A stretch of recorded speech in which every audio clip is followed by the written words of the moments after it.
일장 초라한 거울 앞에 여인. 경기도 외곽 오래된 빌라 한 켠. 한영숙은 낡은 전신거울 앞에서 옷매무새를 다듬고 있었다. 오늘은 아들 준혁의 예비 며느리 지방과의 첫 만남이다. 이 옷이 괜찮을까? 거울 속 자신의 모습을 보며 한숨을 쉬었다. 홀로 아들을 키워온 세월의 흔적이 깊게 패어 있었다. 정장을 차려입었어도 오늘 만날 사람들에 비하면 한없이 초라해 보였다. 예비 며느리 최수빈의 집안은 완전히 다른 세상 사람들이었다. 강남 부촌 거주, 아버지는 대기업 사장, 어머니는 교육자 출신. 그에 비해 자신은 어머니 준비 다 되셨어요? 준혁이 방으로 들어왔다. 키 크고 단단한 체격에 책임감 있는 인상의 청년이었다. 얼굴이 왜 이렇게 안 좋아 보이세요? 준혁은 어머니의 불안한 표정을 놓치지 않았다. 괜찮아. 그냥 좀 긴장돼서. 어머니 걱정하지 마세요. 수빈이 부모님 다 좋으신 분들이에요. 준혁이 어머니의 어깨를 가볍게 두드리며 위로했다. 혹시 오늘 우리 형편을 물어보면 어떻게 대답할까? 어머니 그런 거 중요하지 않아요. 사람이 중요한 거지. 준혁의 따뜻한 말에 영숙의 마음이 조금 누그러졌다. 그런데 어머니, 수빈이가 어머니 뵙고 뭐라고 했는지 아세요?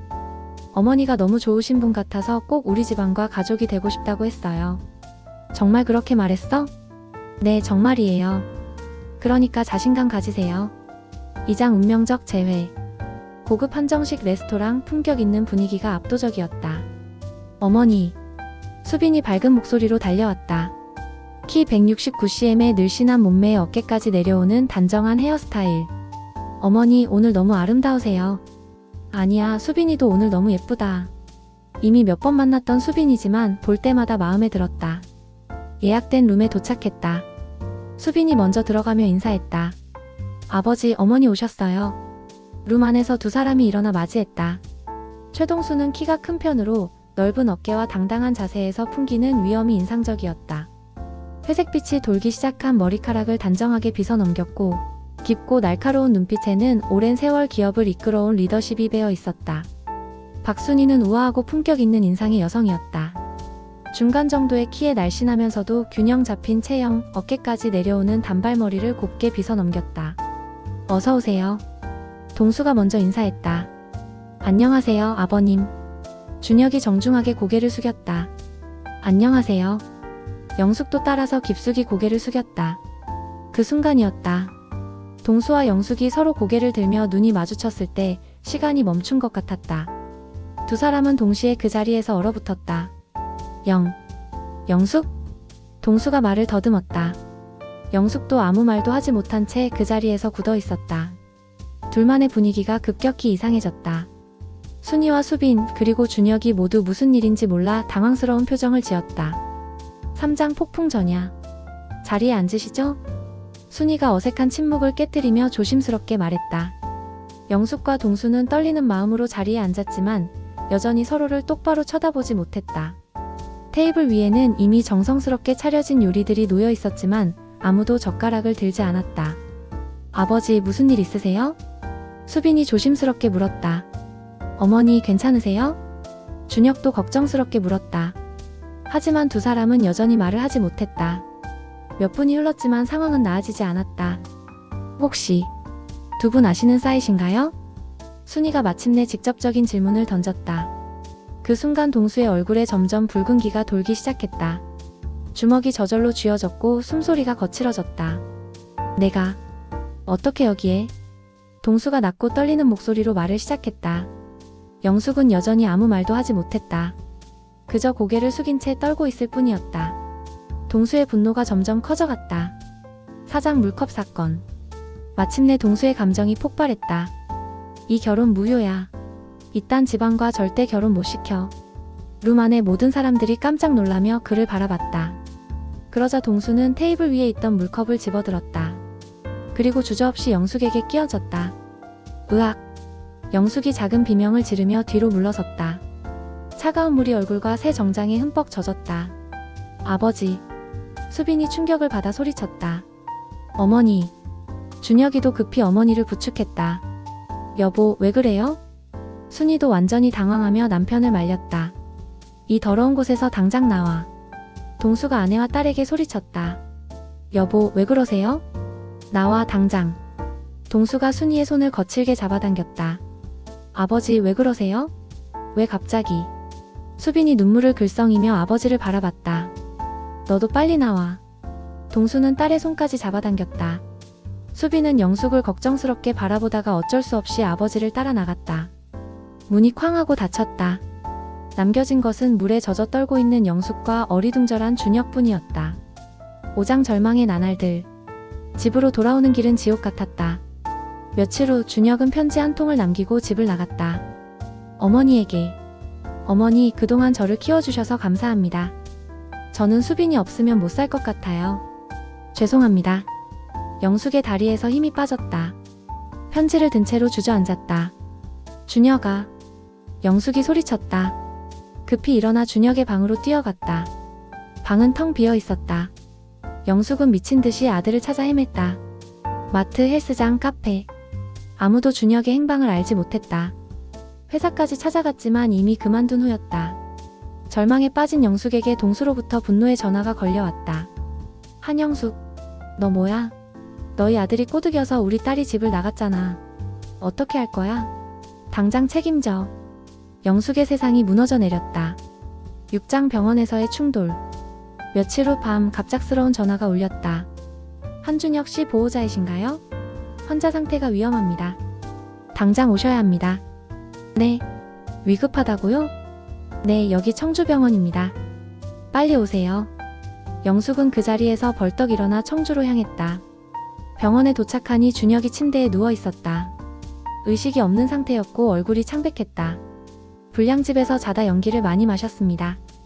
연기 중독으로 의식을 잃었어요. 다행히 생명에는 지장 없지만 하루 이틀 정도 깨어나지 못할 수도 있습니다. 그럼 괜찮아지는 거죠? 네, 며칠 지켜보면 회복될 거예요. 그때 복도에서 익숙한 목소리가 들려왔다. 동수의 목소리였다. 동수는 영숙을 발견하는 순간 눈이 벌개졌다. 큰 걸음으로 다가와 영숙의 멱살을 거칠게 잡았다. 너의 아들 때문에 내 딸이 죽을 뻔했잖아. 예전에도 그렇고 왜 내 인생을 이렇게 힘들게 하는 거야? 미안. 당장 아들 데리고 내 앞에서 사라져. 꺼지라고. 내 인생에서. 병원 복도에 있던 다른 사람들이 놀라며 쳐다보기 시작했다. 미안해요. 정말 미안해요. 영숙은 아무 저항도 하지 못하고 계속 사과만 했다. 여보, 이러지 말아요. 여기 병원이에요. 순이가 급히 달려와 남편을 말렸다. 이게 왜 준혁이랑 영숙씨 탓이에요?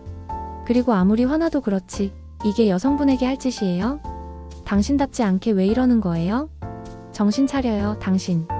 7장 진실의 순간. 다음날 아침 병원 1층 카페. 순이의 주선으로 동수와 영숙이 마주 앉았다. 순이는 자리를 떠나며 말했다. 이제는 당사자들끼리 해결해야 할 시간이에요. 한참의 침묵 후 동수가 먼저 입을 열었다. 미안하다. 목소리는 거의 들리지 않을 정도로 작았지만 그 안에 담긴 진심은 절절했다. 내가 어제 너무 심했어. 정말 미안해. 영숙은 더 이상 참을 수 없었다. 그동안 억누르고 있던 감정들이 한꺼번에 터져나왔다. 저도 미안해요. 모든 일이 저 때문에. 왜 날 떠난 거야? 동수의 질문에 영숙은 천천히 눈을 감았다. 마음속 깊이 묻어두었던 기억의 문을 열었다. 8장 30년 전의 진실. 30년 전의 회상. 경제 불황으로 동수의 건설회사는 파산 위기에 몰렸다. 빚쟁이들이 집으로 찾아와 협박을 하기 시작했고 동수는 그들을 피해 집을 비우는 날이 많아졌다. 그러던 어느 날 밤 영숙에게 예상치 못한 방문객이 찾아왔다. 안녕, 나야. 장태준은 동수의 사업 경쟁자였다. 동수의 사업 실패에 일정 부분 책임이 있는 사람이기도 했다. 너 이렇게 살려고 날 거절한 거야? 무슨 일로 오셨어요? 당신 남편 최동수 완전히 망했잖아. 그런데요? 그래도 저는 행복해요. 행복?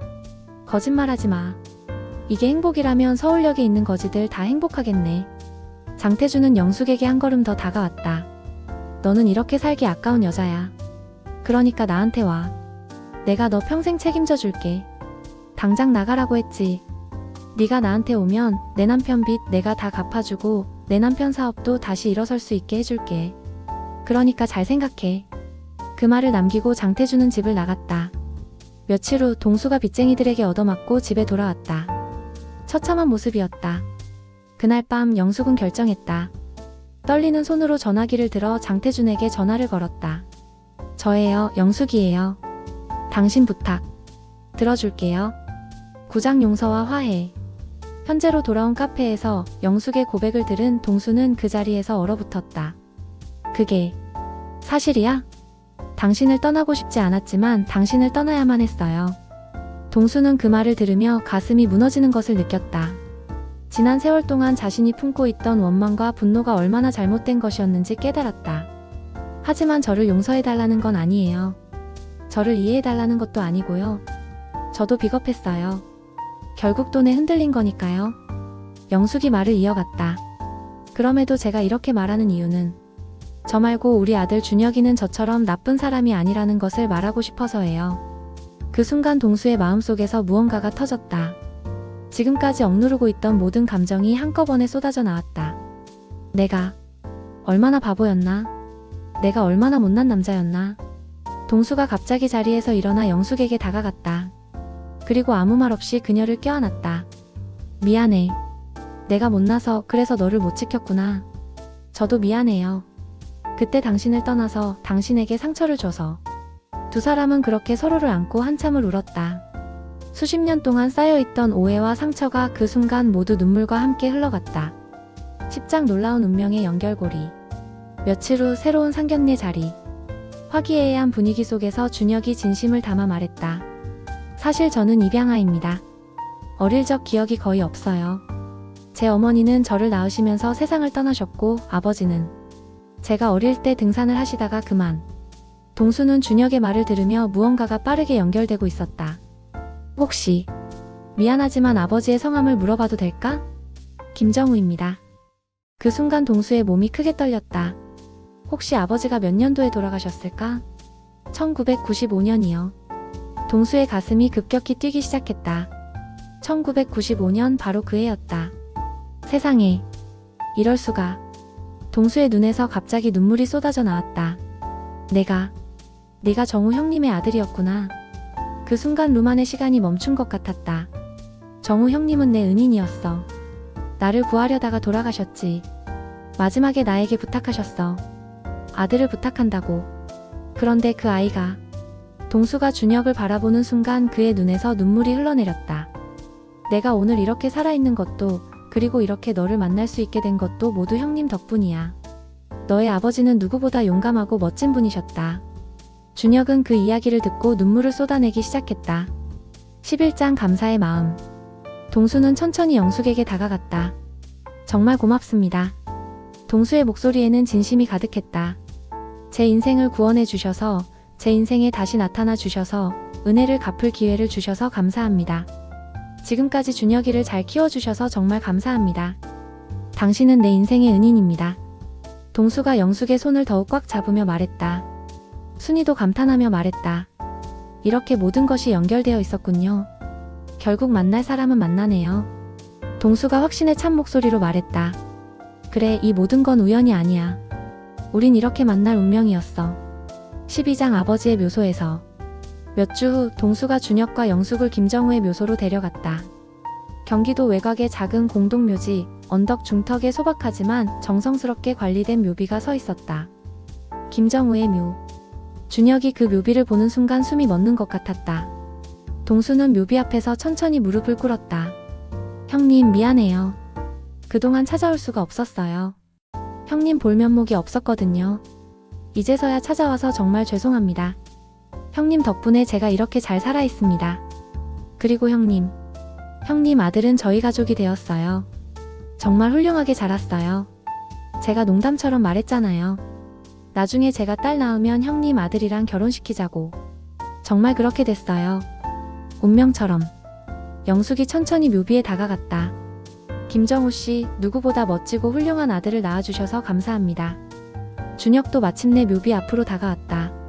아버지, 저를 낳아주셔서 감사합니다. 세 사람은 그렇게 한참 동안 묘비 앞에서 조용히 앉아 있었다.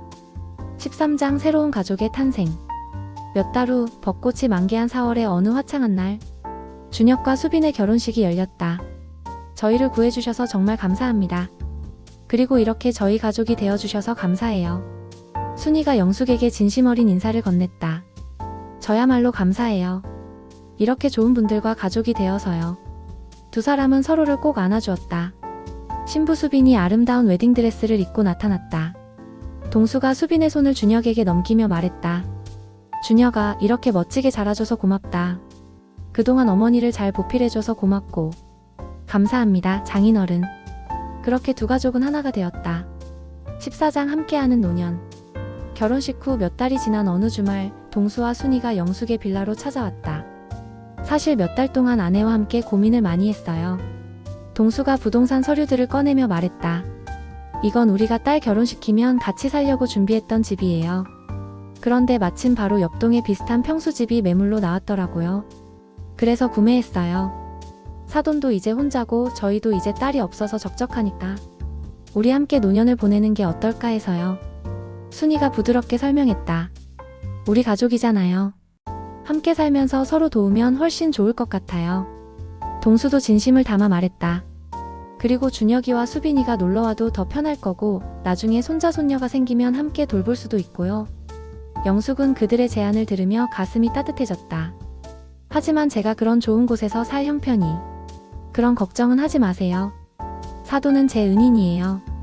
이 정도는 아무것도 아닙니다. 결국 영숙이 고개를 끄덕였다. 그렇게 세 사람은 한 동네에서 살기 시작했다. 처음에는 서로 어색해하기도 했지만 시간이 지날수록 정말 가족처럼 지내게 되었다. 아침에 일어나면 서로 안부를 물어보고 저녁에는 번갈아가며 함께 식사를 했다. 주말이면 세 사람이 함께 근처 공원으로 산책을 나가거나 문화센터에서 하는 강의를 듣기도 했다. 15장 새 생명의 축복. 어느 봄날 준혁과 수빈이 좋은 소식을 가지고 찾아왔다. 저희에게 아기가 생겼어요. 그 순간 세 사람의 얼굴이 환해졌다. 정말이야? 영숙이 수빈의 손을 잡으며 물었다. 눈에 기쁨의 눈물이 맺혀 있었다. 네, 정말이에요. 몇 달 후 건강한 남자아이가 태어났다. 이름은 정우라고 지었다. 할아버지 김정우의 이름에서 정자를 따온 것이었다. 정우를 처음 본 순간 세 사람은 모두 눈물을 흘렸다. 너무나 소중하고 아름다운 새 생명이었다. 할아버지 김정우님도 하늘에서 기뻐하실 거예요. 영숙이 아기를 안으며 말했다. 그래요. 형님이 우리에게 준 선물 같아요. 동수도 감격스러운 목소리로 말했다. 에필로그 완성된 퍼즐. 2년 후 가을날 오후. 넓은 거실에서 정우가 뒤뚱뒤뚱 걸음마를 연습하고 있다. 할아버지 동수가 양팔을 벌리고 기다리고 있고 할머니 순이와 영숙이 양옆에서 응원하고 있다. 정우야, 할아버지한테 와. 우리 정우 잘한다. 아이의 맑은 웃음소리가 집안을 가득 채운다. 준혁과 수빈이 퇴근해서 돌아오자 정우가 기쁘게 달려간다.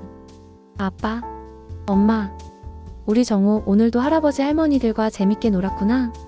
저녁 식탁에는 5 어른과 한 아이가 둘러앉아 있다. 동수가 잔을 들어 올리며 말한다. 정말 감사합니다.